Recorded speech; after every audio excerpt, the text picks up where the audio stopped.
Schrank, who is our program chair, and she's the one who worked with her committee to set up this particular international dinner. So Bev, go ahead and introduce our speaker, please. Okay.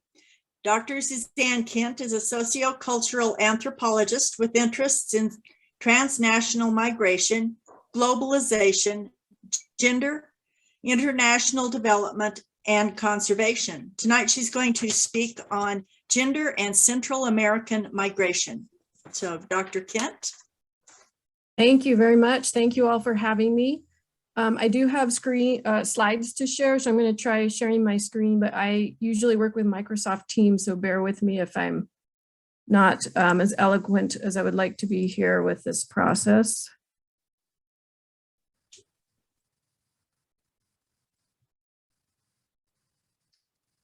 Okay, what are you seeing?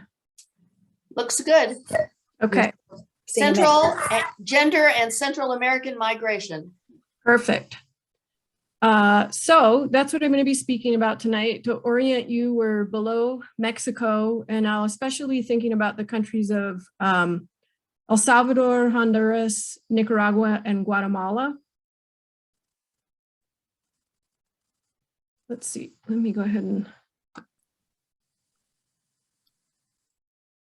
there we go. Okay, so as you heard, I'm a cultural anthropologist. A little bit more about myself. I earned my undergrad degree at CU Boulder and my master's and PhD at Michigan State. And I'm faculty in the Department of Anthropology and Geography at Colorado State. The ways in which I've engaged with the topics I'll explore with you tonight are multiple. A little bit in terms of deep history. Before I went to grad school, I was working in Washington, DC, and there's a large Salvadoran population there. And so I got to know Salvadorans, and I learned a lot about what it is to be an immigrant in the US. Things like what it's like to be undocumented and find housing and navigate a system that requires IDs and social security numbers. Also, while I was in contact with these friends, there was a magnitude 7.6 earthquake in 2001. And that showed me the importance of the monies that immigrants send home, and also some of the political processes, because after that earthquake, our government granted temporary protected status to Salvadorans currently in the United States who were out of status. So I learned more about immigration policy. And then I really started to grasp the precariousness of households in El Salvador. I had been in other countries in Latin America, but had not encountered the degree of need that characterizes El Salvador. This is an image of that earthquake. It was a landslide that happened after the earthquake. The damage was extensive, and many of the households are already very vulnerable. So a disaster like that is very problematic. So then when I went to Michigan State University, I focused on El Salvador for my research, which eventually evolved into a project that was focused on the impacts of outmigration for women who stay in El Salvador. So when their husband or brother or son moves to the United States, what does that mean for these women who stay behind? And then from there, through my research and teaching, I've taken students to Nicaragua a couple of times. I have collaborative research projects in Honduras. I have continued to understand the context and engage with the process of immigration, also through some immigration activism here, although I've taken a step back from that. So tonight I'm going to be applying a gendered lens, and I want to talk about why a gendered lens is important when we're looking at the process of migration. So to begin with, migration is a gendered process. This is true at multiple levels. One being the motivations for leaving. So why do people leave home? And this is a very important question because many people don't want to leave home. They want to be near their family. They want to be near their friends. They want to be in a community that doesn't discriminate against them in the way that they may experience as an immigrant. So why do they do that? The reasons for that are often gendered. So I'll talk a little bit more about that as we work through this, but the next would be the migration journey. So this is an image of the US-Mexico border. The experience with getting to the United States, particularly if you're trying to cross that border, is going to vary considerably depending on many variables, but one of those variables will be your sex. So women are more vulnerable to certain types of violence on that journey. They may have less authority in a sense, depending on the process of getting across here. And there's also some simple things that aren't so simple when you're trying to cross the US-Mexico border, like menstruation, which one of my Salvadoran friends told me he felt very bad when he crossed the US-Mexico border for the women in his group because one of them had her period while they were making this journey. Once they're in the United States, the kinds of work they engage with are gendered. There are fairly clear gendered patterns. For example, women are more likely to work cleaning hotel rooms, men are more likely to work in construction or landscaping. And then when we think about people who migrated and people who stayed behind, that experience is gendered. It's gendered in terms of expectations regarding how much money you'll send home. It's gendered in terms of what you do. If you do stay behind, should you be working, or is it okay just to live on those monies that are sent home? There's interesting research on the ways in which migrants are judged. They're judged in their home communities and they're judged in the receiving country, the country where they move to. And these are gendered. So for example, men may be seen to be providing for their families when they migrate, and women may be seen to be abandoning their families when they migrate, even if both ultimately do that so that they can send money home to their children. So that's a gendered experience, sort of how you're judged. And then the significance of the distance.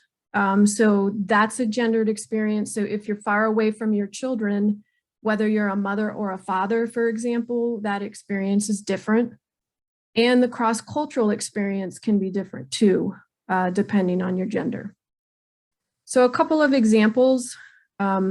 They do disaggregate data at the border to look at patterns with regards to whether men are crossing or women are crossing. And they, in this time period, noted a general uptick in the number of women who were crossing the border. You can see this ends at 2017. Everything's going to get kind of wonky starting with COVID. So we'll probably have some years that are kind of an anomaly and tell us a very complicated story. But this is an example of a space where we want to understand who's trying to get to the United States, what is their age, what is their gender identity, and so on. And then another example, thinking about the work that immigrants do when they get to the United States, is this quote. In some cases, immigrant women, often with the support of local NGOs, have filed lawsuits against their employers exposing mistreatment. In 2014, Guatemalan farm worker Marilyn Perez sued her employer for withholding paychecks and a company employee for sexually assaulting her. Perez's story is one among many, and this organization, Alianza Nacional de Campesinas, which represents female farm workers, wrote an open letter calling attention to the sexual assault and harassment women farm workers experience. So I think that helps to give a little bit more of a face to the kinds of things that we'd want to analyze using a gendered lens. I want to make sure we're all on a similar page thinking about remittances. So I've talked a little bit about how people send money home. The word that we use for that is remittances. Remittances are one of the primary reasons that people migrate. They want to be able to send money home. Often they're sending money to parents, spouses, children, siblings, sometimes friends, and sometimes the larger community. When I did my doctoral research, economics, this motivation was the primary driver behind migration.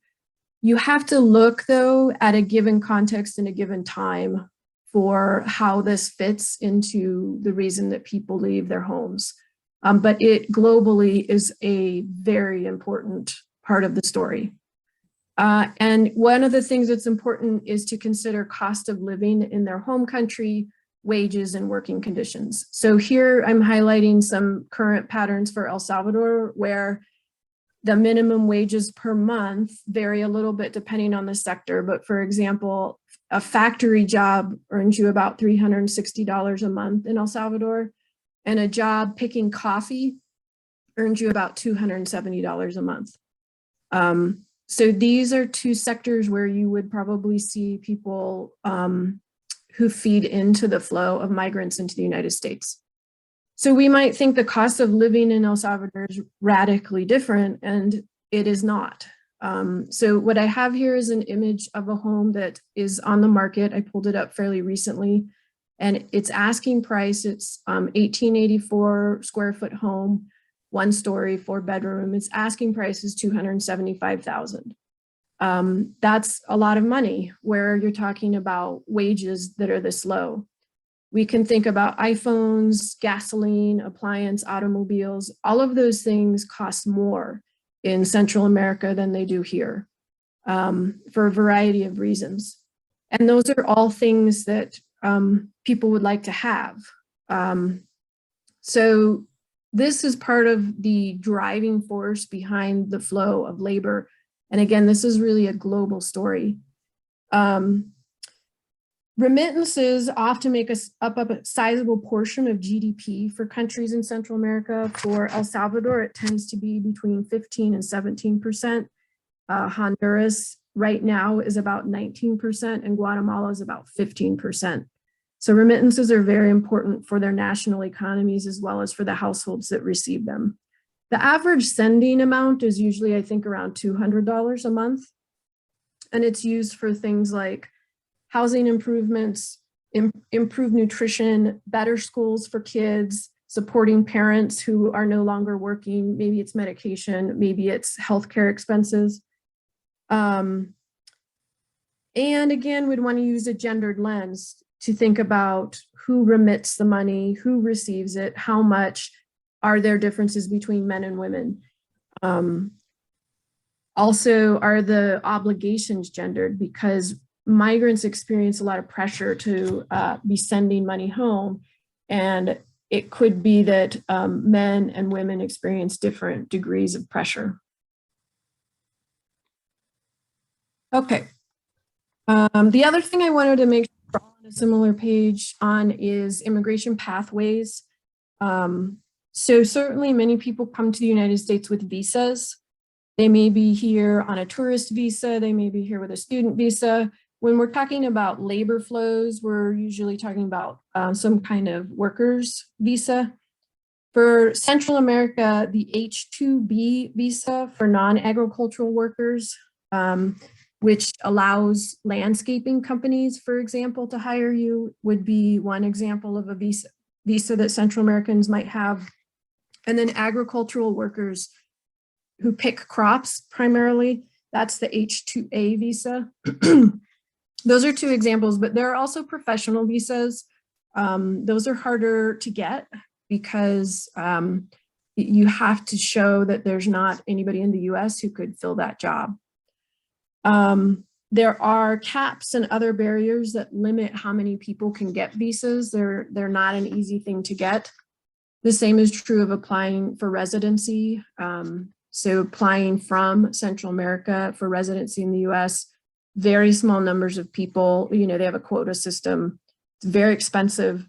And there's lots of barriers right now. Immigration is an overburdened system. And so it's a very slow process. So what some Central Americans do is try to cross the border. And today, as I understand it, you're probably not going to try to do that without what's called a coyote. A human trafficker, generally speaking, is what we're talking about. And they know how they're the most likely way you have of getting across the border because it's so tightly controlled now. But coyotes are very expensive. Based on what I can gather, we're probably talking about from Central America, $7,000 or more that you need to be able to come up with to pay a coyote to get you across. And it can mean multiple efforts to cross that border. So I just wanted to note those. The last would be asylum, and that's also very difficult to get. You need a talented attorney who can prove that your life is in danger if you go home. So this is something that's used sometimes in domestic violence cases or with gang violence, but it's a tough court battle. Okay, I want to turn now to contextualizing the movement. So why do people leave their home country? I want to first start by saying that you have to understand the history of a country to understand why people come here. It's never just a snapshot in time, it's a deeper story.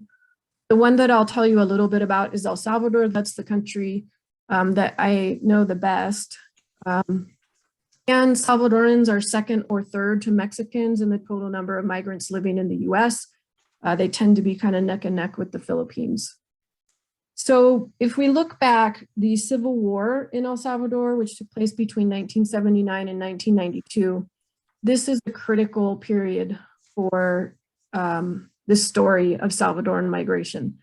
Prior to this war, the flows of migrants into the US were very minimal. The violence, economic problems, targeting people, disappearing people, and impunity. So there was not a system for holding people accountable who committed crimes. This pushed people to leave. And there's a whole story there, but we don't really have time for. But one of the things that's important to know about this war is that the United States contributed to that violent context. We provided financial assistance and military aid to the government. And, you know, in retrospect, there's been a lot of declassified documents and so forth that show that the United States was directly linked to things like a massacre in a rural village, the massacre at El Mozote, and the killing of Archbishop Oscar Romero. So during the war, lots of people fled. Then after 1992, the end of the war, we saw some increases in stability. Still, though, you had established these networks. And once you've established the networks, if there's still pressures in the home country, you're probably going to continue to see people leave. And that is what we saw.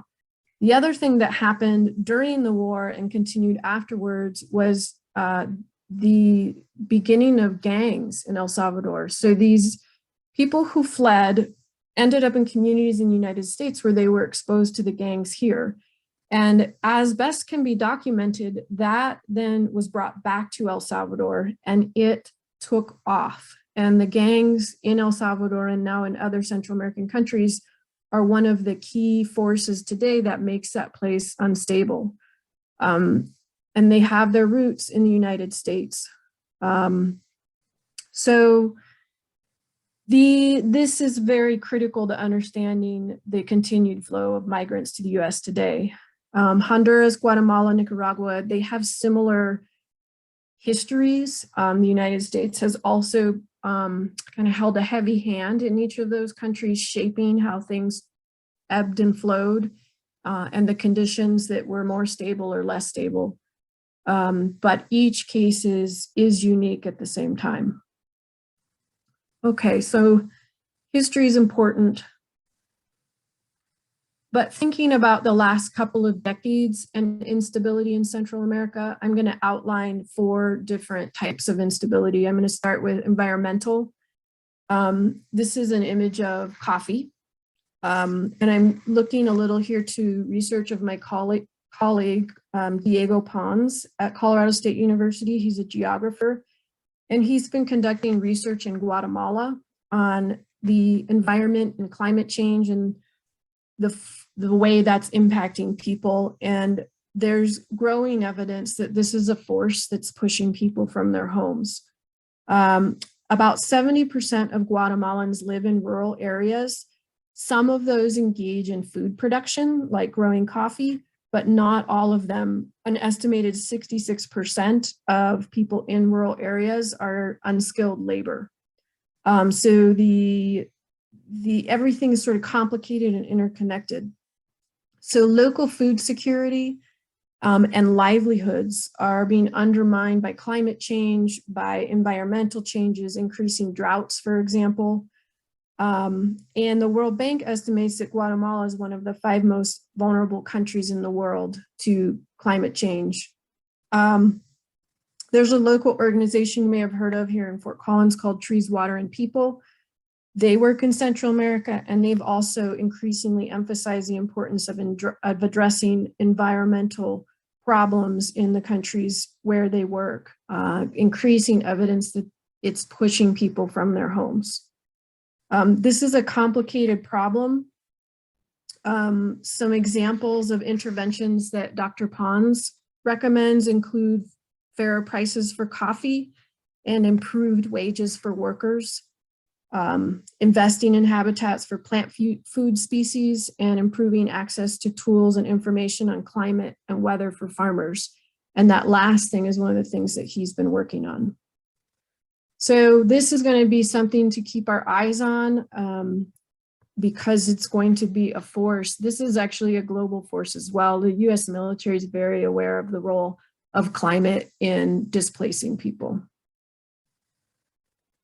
Another concern in the last 2 decades is insecurity and violence with new forms. So after the civil wars in Guatemala and El Salvador and instability in Nicaragua and Honduras, things were starting to stabilize to varying degrees in these countries. But the last 2 decades have been very disappointing in terms of a return to violence and security.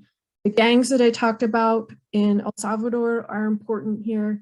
There are other types of criminal networks and drug trafficking that are also forces here that are leading to communities that are difficult to live in. Extortion is a problem in El Salvador, for example, where people in these criminal networks are forcing those with small businesses to make payments to them in order for the gang or criminal network to leave them alone and let them operate their business. I know personally someone who left because of extortion. The homicide rate is a challenge. I worry a little bit about obscuring the kind of like making this seem like a story of these places that are just characterized by violence and chaos, which is not the case at all. But for some people in these countries, this is more of a challenge on a day-to-day basis. For others, for various reasons, it's not as big of an issue. It depends on the person, where they are, and so forth. So using our gendered lens again here, gangs, if we think about gangs, the 2 processes that are leading people to leave, so parents will try to get their kids out of El Salvador and neighboring countries because of the gangs. One is recruitment, and both males and females can be recruited, but it's more likely to be males who are recruited. And the other is initiation acts or revenge on rival gang members, and females tend to be targeted with those 2 acts. So again, thinking about this violence, it's critical to use that gendered lens. There is also in these countries very weak systems of justice. So if you are a victim of a crime, it's very difficult to go through the justice system and have any justice. There's impunity, so you can commit violent acts against people and there's not the resources or the will to solve the crimes. A lot of it's resources, but it depends on the particular country at the particular time. If there's anything political about it, there can be other forces as well. So this is a problem, for example, with domestic violence. When I conducted my research in El Salvador, I had very rich conversations with people about the absence of a system to help women navigate a domestic violence situation. There are also very high rates of femicide. And these feelings of personal insecurity, all of these different forces can lead to a desire to get out of your community, to get out of your country. In terms of femicide, El Salvador is ranked 3rd in the world, and Honduras is ranked 5th. And between 2013 and 2016, there were 662 femicide cases in El Salvador, but only 5% resulted in conviction. Now, that is a problem globally. Addressing, actually getting convictions for crimes against women, this is a problem globally, but this is a very pronounced pattern, a very small number of convictions given the number of women who were killed. Land grabs is an interesting topic. This is actually a book by my research partner, Carrie Brando. We've been collaborating on projects in Honduras, and she has a deep history of engaging with issues in Honduras. And this was a book that came out of her doctoral research. It's kind of written for academics, but it serves as a jumping off point for me to tell you a little bit about land grabs in Honduras. Honduras is a hotspot for land grabs. Land grabs are when a government, usually a government's somehow involved. They're either taking the land and kind of defining it as public, or they're saying that they have really authority over it, and they then sell it or lease it to corporations. And land grabs are occurring all over the place. There's some hot spots, and Honduras is one of them. It's often for agricultural activities, hydroelectric dams, or tourism. In the case of the area where Carrie Brando works, a lot of it's for the tourism industry. This is Caribbean coast. And the folks that live here are Garifuna. They are Afro-Honduran populations with deep ancestral ties to the land. So they have been through various forms of violence and coercion pushed off land to really pave the way for tourism. They've also had decreasing rights to fishing water. This is an interesting process. There was a marine protected area created off the coast here to create basically scuba dive opportunities for tourists, but local communities have had a decrease in their access to these waters. So indigenous people in Guatemala, Garifuna, and indigenous in Honduras, peasants or people who grow food on the land, these are the groups that have had their rights to their lands undermined in the last few decades. And this is a powerful force pushing people from their homes. And then the fourth category here would be power structures and corruption. So all of the countries in Central America that I'm highlighting have small numbers of elite families. You usually can count them on 2, maybe 3 hands. These families have deep histories of controlling power and wealth in the countries, and they generally have been retaining that, and they continue to have a great deal of political influence and wealth.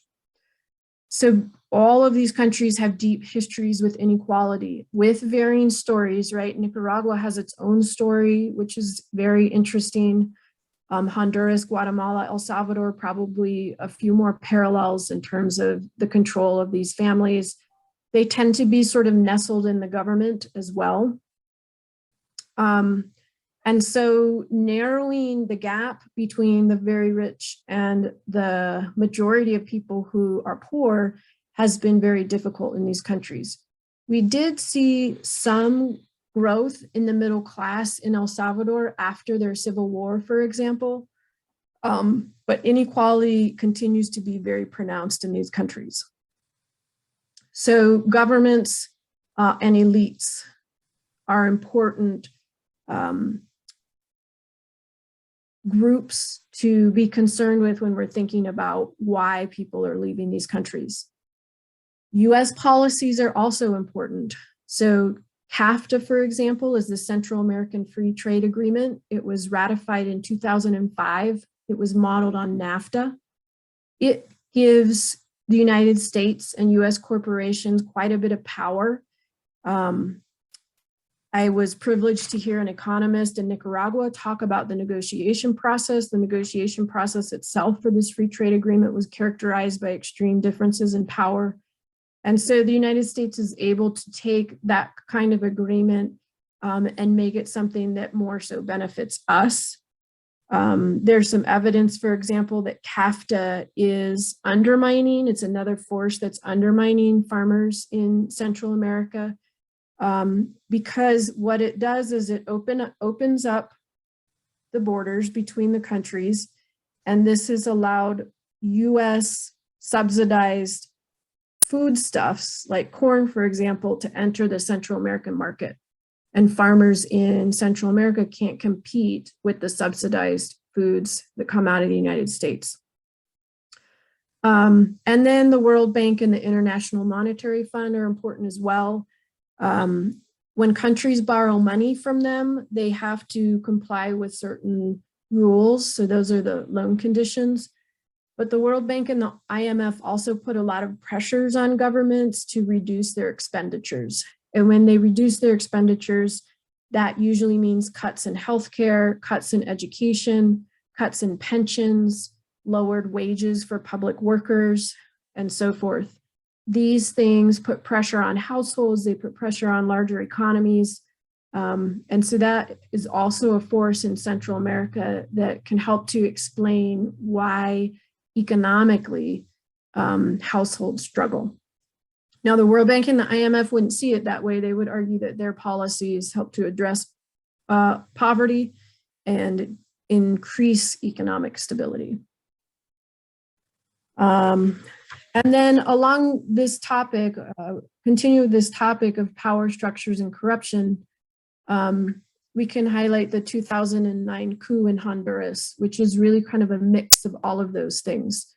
You have a policymaker, you have a president before the coup who was making gestures towards improving things for communities and protecting rights to land.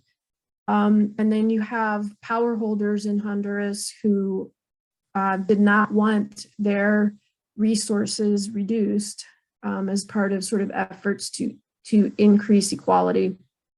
So there was a coup in 2009, several contested elections after that, and the United States in various ways did not help matters, which is extremely interesting because after the coup, we saw a pretty significant increase in Hondurans coming to the United States as instability increased. Now, Honduras just had an election, and the wife of the president who was removed from power with that coup actually was elected, Xiomara Castro. And so Honduras will be an interesting country to kind of keep our eyes on and see what she's able to do. She's probably not going to be able to do very much. There tends to be a lot of barriers to addressing the problems in any kind of deep and genuine way in Central American countries. Biden's administration is also talking about the root causes of migration, which is good because some administrations for decades have not done a good job of talking about the root causes. We tend to like to think in terms of Band-Aids. And this is problematic for everybody. As I said, many people want to have the option to stay home. So understanding why they leave their homes is something that we need to get better at doing, and then doing the work to make staying home more so an option also needs to be happening. So I think I'm a little under, but I wanted to make sure I didn't go over. So I'm going to stop there and see what kinds of questions you have. Thank you so much for letting me share this with you. I'll try to stop sharing my screen. Okay. All right, very, very good. Thank you so much, Dr. Kent. I'm thinking that if we do have questions, please, either raise your hand or use that little, there's a little hand button or somewhere at the bottom usually. And that way we won't all be talking over each other or at the same time. So I would like to start by asking, wasn't a lot of this land at one point in the hands of US corporations in Central America? And how has that been turned into privately owned, or hasn't it, as it's just now owned maybe mainly by these elites? So you are correct. The history of United Fruit Company, for example, is important here when thinking about Honduras. Growing bananas is kind of the best example, but other types of fruit as well.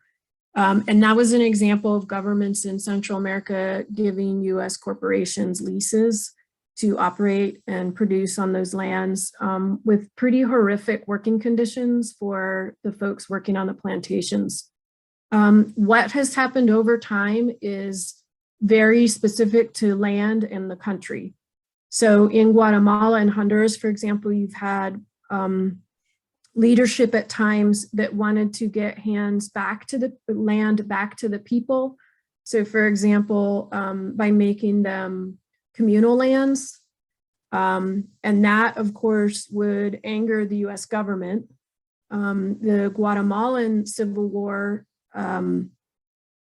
that history is actually very important in terms of United States intervention in that Civil War.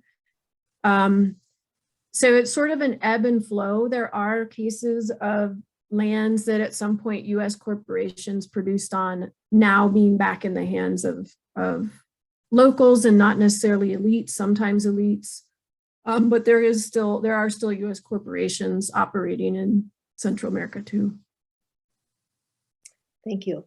Sure. Kathy. I was interested in your comments about the gangs and your reiteration that the gangs in these countries maybe started in the US. And can you elaborate on that a little bit more? And I was interested in, why did they start? What were they after in the US? And why then did they feel it was necessary to, or beneficial to bring it back to their home country? Yeah, so they didn't. So what happened was this is my understanding of it. They got pulled into gangs like the Bloods and the Crips in the 1980s in Los Angeles and other urban areas, but a lot of it was in California, as I understand it. And then they went back and kind of had that exposure to that model. And somehow that model was embraced. And so they started Salvadoran gangs. The two biggest are Salvatrucha and Barrio 18. Now those gangs have spread to the US. So it's been sort of a flow. This is not my area of expertise. When I think about why there are gangs and criminal networks, it's usually because there's some kind of systematic exclusion. People cannot find a way in which they fit in. They're not feeling opportunities, and so they create their own. But again, this is not my area of expertise. I have a little knowledge on the history, but I probably can't say a whole lot more than that. But it's a very important history, and these are important questions that you ask. Thank you. We do have a question in the chat. Cheryl can ask it live if you unmute. I was wondering if any of these countries have any sort of retirement program for workers as they get older. So I know that there are public pensions in some of the countries, and that was one of the big points of protest after the Honduran coup, was he was cutting teachers' pensions, teacher pensions. What there is for, I think it's similar in that you have to have been feeding into something, and for a lot of people, that means they don't have a pension. For some people, they may get some pension. I don't know, outside of maybe the private sector, like if you're working for a company or a corporation, if the pension gets you very far, just like it doesn't get you very far here. And this is one of the reasons, very limited resources for people as they age. This is one of the reasons that a lot of people migrate, because they want to be able to take care of their parents. And when I'm talking with my students, I'm always trying to help them to think about it very different, right? The United States tends to think that you just pay somebody else to take care of your parents, even though actually that's not how it works. But I think young people tend to think that is how it works. Mm-hmm. I try to work to help my students understand there's this sense of responsibility and obligation. And a lot of times when people come to the United States, it's to take care of their parents. Thank you. Yeah, good question.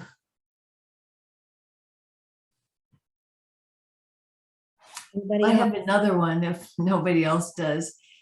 With our current labor shortage, has that eased the immigration process and allowing more migrants in, since we desperately need workers, or no? That's a really good question. And I haven't followed Biden's policies. I know that under Trump, he reduced the number of visas that were available. And so I know in Colorado, there was some good media press coverage of the fact that people who run landscaping businesses were having a really hard time staffing because they couldn't get enough visas to bring people up to do the work. I don't know what the numbers are right now in terms of if there was a big increase in work visas. And I don't know the impact of COVID on flows. Mm-hmm. I think it's a really important question. And obviously I find it really interesting, but the ebbs and flows of labor and the demand, right? I mean, we can only pay so much to have people help us with our yards or to pick our fruit. And yet if we want to use US-based labor, we're going to have to pay more. Right now, I think COVID is changing everything with labor, and I'm really interested to see what happens over time. Mm-hmm. Thank you. Linda Davies had a question in the chat. She was wondering about the Peace Corps and what its presence, has there been a presence in these countries, and has that helped? Or?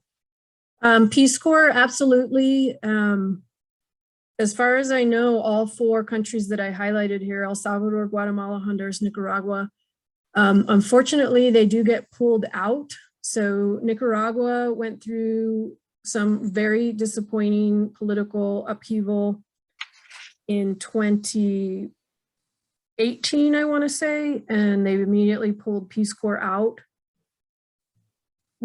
So before COVID, because I'm guessing right now there's no Peace Corps there with COVID, but I'm not 100% because I think Peace Corps started placing people again.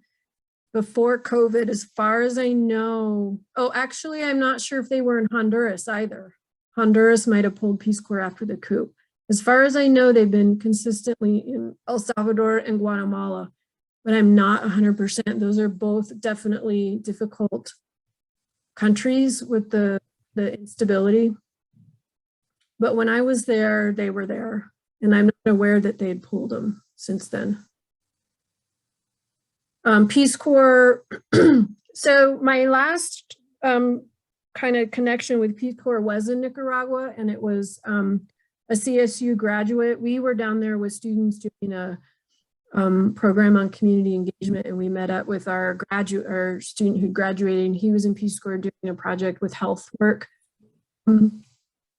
With Peace Corps, the way I look at Peace Corps is it can be a really neat, mutually beneficial exchange in that the volunteer gets a lot out of it, this immersion with the community and this opportunity to take a leadership role on a project. And then for the community, I think one of the things for them that's so valuable is just to have that connection as well. And what it translates into in terms of an actual project, I think that varies considerably depending on what project the volunteer undertakes and if the community gets into it, if it was something that the community needed. But I think the cross-cultural relationship is one of the most positive things that can consistently come out of Peace Corps. Another good question. Pam? So what would you think are the most useful things that groups like us could do if we, if you're interested in helping? Well, I definitely think under kind of keeping your eye on the countries and having an awareness of the complexity of the process. I think if we can work to kind of counter the simplistic understandings of the story of immigrants, how much can we do that? It varies depending on kind of our circle and community, but the more people who can do that, the better. I think that if we can be compassionate and sympathetic to everybody, whether it's a community that has a large number of immigrants, there are some communities in the United States that have large number of immigrants that do put strains on their healthcare systems, and there's complexities there. But having just compassion for everybody in the story, I think would help us to be more so in dialogue and strategizing on solutions rather than just angry about it. There's a lot of immigration activism in the area. There's been some efforts to provide sanctuary to individuals. I know Boulder County has been involved with sanctuary for one woman who was petitioning for, she was under proceedings for deportation and was petitioning to be able to stay. And so there's some church groups, and churches tend to be the ones who provide the sanctuary, but it tends to be the immigration activist organizations that coordinate it. They also do things like write letters to Polis and so on, because Polis can grant, he can grant kind of like stop the deportation proceeding. Those are some things, and I'll put my email in the chat. I'm happy to feel free to email me if you want more specifics, and I can send you some of the immigration organizations. A lot of it's kind of more Denver oriented. I was involved with some activities here, but I had to step back at one point and haven't gone back, so. Kathy? I was wondering, you mentioned trafficking, and is there trafficking going both directions? I mean, do women who are coming up from these countries into the United States get trapped in trafficking? And then once they're here, are they getting trapped in trafficking? Your comments would be interesting. Yeah, it's a good question. So trafficking is complicated. Technically, I think when a coyote is moving people across the border, they're technically trafficking people, particularly if they're then placing them in work. And the conditions surrounding all of that and the placement and then the treatment once they're placed, because sometimes the coyote also arranges work for you. And then you might take on debt to do that. And so then instead of sending money home, you're paying back the person who brought you up. There have been cases, there's been in Colorado, the most high profile case that I'm aware of trafficking was a group of people who were brought up to work on a farm and they couldn't leave and they didn't have documents and they weren't being treated right. And it was a trafficking case that I think moved through the justice system. In terms of sex trafficking, I don't know as much about that, but certainly that's something that goes on as well.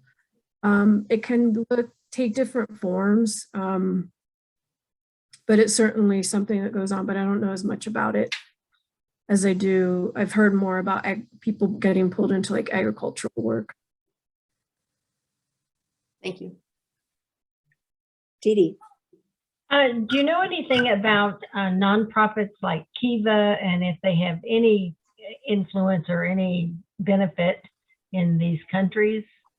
Kiva is the one that where you invest in a small business owner and then you get your money back eventually in order to invest in another small business. Yeah, so I teach a course on international development, and we look some at those kinds of programs. And I have not seen an external project that's looked at Kiva specifically. So anything that I would know about Kiva, it's just stuff that they're communicating about themselves. I've not heard anything bad about Kiva. I would say that the model that they use, the research sort of overall just shows mixed results. I don't know, like one of the things I would look at with Kiva is what the interest rate is. And if the interest rate seems appropriate for the poor, or maybe they are interest-free loans. If they're interest-free loans, that would be more appropriate for the poor. So again, I haven't heard anything bad, but probably it's kind of complicated and there's some ways in which they're having a beneficial impact and some ways in which maybe it's neutral, and once in a while programs like that can have sort of complicated impacts. So it's a good question. What can you tell us about the drug issue in Central America? I mean, that's certainly one of that we hear about, you know, whether it be Colombia, which is not Central America, but, you know, is that also a problem, another reason why it may create migration or encourage coyotes? Who knows? I think the biggest issue probably is just really the trafficking. So it's a country where it's a region where it's sort of a place to stop over, whether you're a ship or a plane. And so then you get, unfortunately, some probably shady stuff happening with police and politicians. The degree to which local people are profiting from the trafficking is a big question right now. The president of Honduras, the previous president of Honduras, was actually charged with being involved in trafficking and drug trafficking. So I think it contributes to the instability because it's lots of money and it's not the kind of money that people can be transparent about. So it encourages sort of corruption and shady behavior at all levels, whether it's a local mayor or the president of the country. But getting at what's actually going on is very difficult. In terms of drug use, I don't know as much about that. Certainly people are using drugs in Central America. Where I am currently working, Utila, Honduras, the tourists are using drugs, lots of drugs. It's a party destination. But I don't know as much about drug use.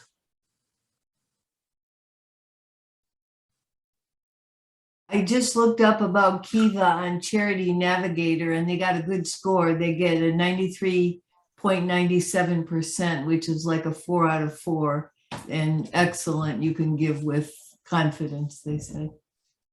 Yeah, I was just wondering if all those kinds of organizations, nonprofits or non-GMOs, have any effect. I mean, are they beneficial on the whole to helping the economy?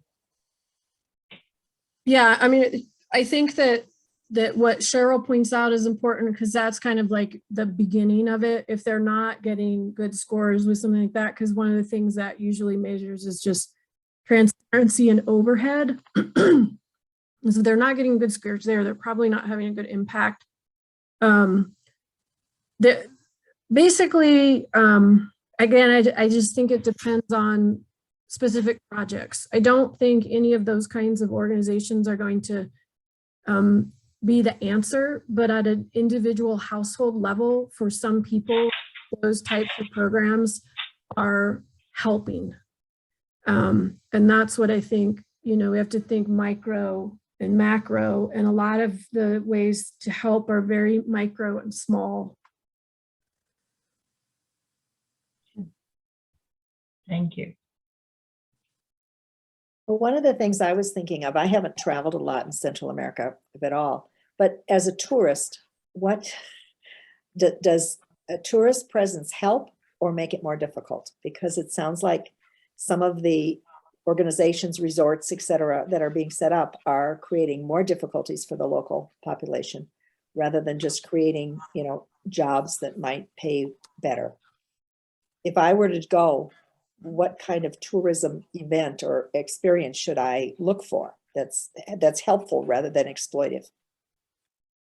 So I would look, it's kind of a lot of work because my sometimes email me because we talk about these issues as well. You have to do some research, see what you can learn about locally operated accommodations, local restaurants, local tour companies, and see if it's possible to arrange travel where you're supporting more of those rather than foreign corporations. So when we stay at all-inclusive resorts, those are typically not locally owned, and they're typically paying, you know, relatively low wages. So just doing our research, trying to support the local businesses as best we can. For the communities that depend on tourism, yes, they want us to come. That's the kind of bottom line.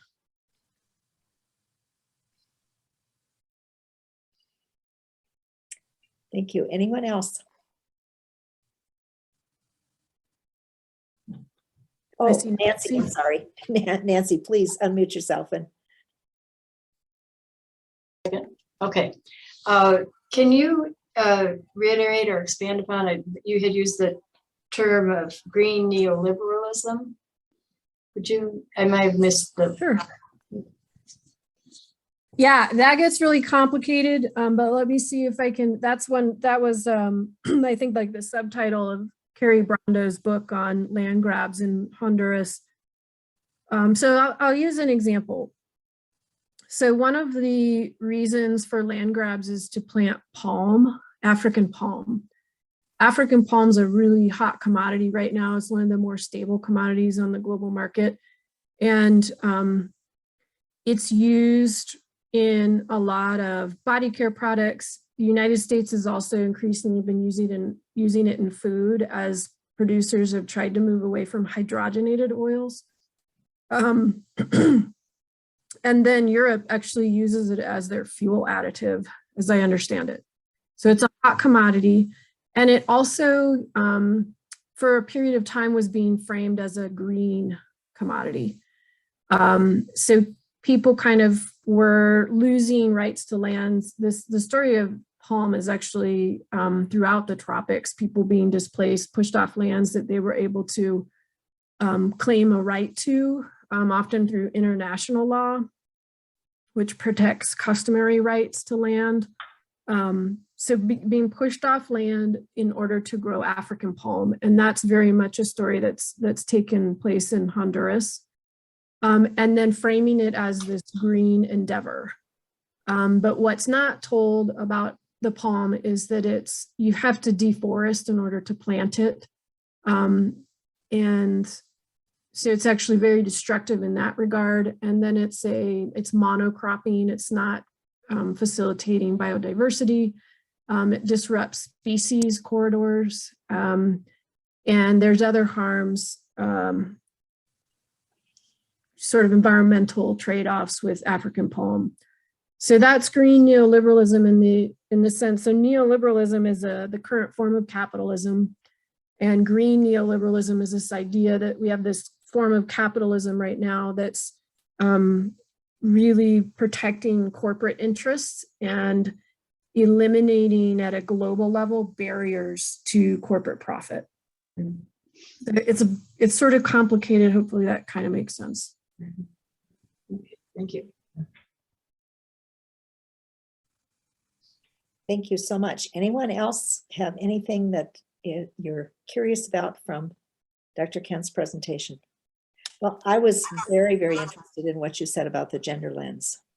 And, you know, I guess I've sort of always had the impression that mainly the people who are migrating are going to be men to work in the agricultural field. And maybe you can comment a little bit about the mothers and children, which was such a big issue a few years ago when Trump shut down and separated families. Yeah, I think I think women are part of migrant flows everywhere, and what percentage they make up varies from place to place and time to time. And so each story is unique, even down to the community that they come from. So you'll see different processes depending on what community within a country people come from.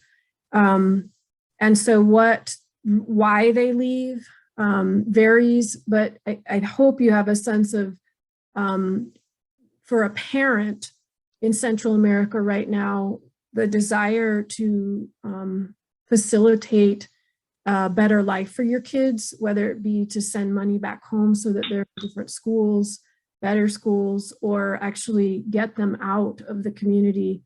That's a very powerful force right now for many in Central America. Not for all. There are many who are able to kind of keep their lives more stable, but there are others that are not. And I think the degree of desperation that's being felt when you decide that risk is better than the risk of staying home is pretty profound, because people understand what is happening here, and they take the risk. And whether it's a mother or a father or an aunt, right? It's not always a parent who's accompanying the children, and sometimes children are coming up unaccompanied. That's the ultimate act of desperation. And sometimes they don't make it across the border and they are lost track of. There are plenty of people in Central America who have family members who tried to get to the United States and they never heard from them again. And they don't know at what point in the journey they went missing. And there's different organizations, nonprofits, and so on that try to help. I think to some degree the governments try to help find people or understand what happened to them, but it's a harrowing journey, and men and women both engage in it to varying degrees and for varying reasons. So that's a good question. Thank you. Well, I think you've given us all some kind of a little different perspective and a lot of information to, and I guess the one thing we can definitely say, it's never easy. And Yep. Simple. No, but I actually think it's a good thing when we recognize that something's not easy, because then we can be kind of more realistic about the challenge and not get discouraged. If we think something's easy to solve, we're more easily discouraged, I think, when we can't fix it. So thank you. Thank you so much, everybody, for joining in. And thank you again, Dr. Kent, for joining with us. It's been so interesting and helpful. Some totally new ideas, at least in my mind. Wonderful. Well, thank you all. I'm grateful to you for giving me this opportunity to share with you and to kind of meet you virtually. Yes. I appreciate you gathering like this and learning. It's hard with how the world is today to make space for anything more. Thank you. Exactly. Well, we appreciate your doing this on a Saturday evening. Thank you so much. Thank you. Okay. Thank you. Bye-bye. Thank you. Bye. Bye.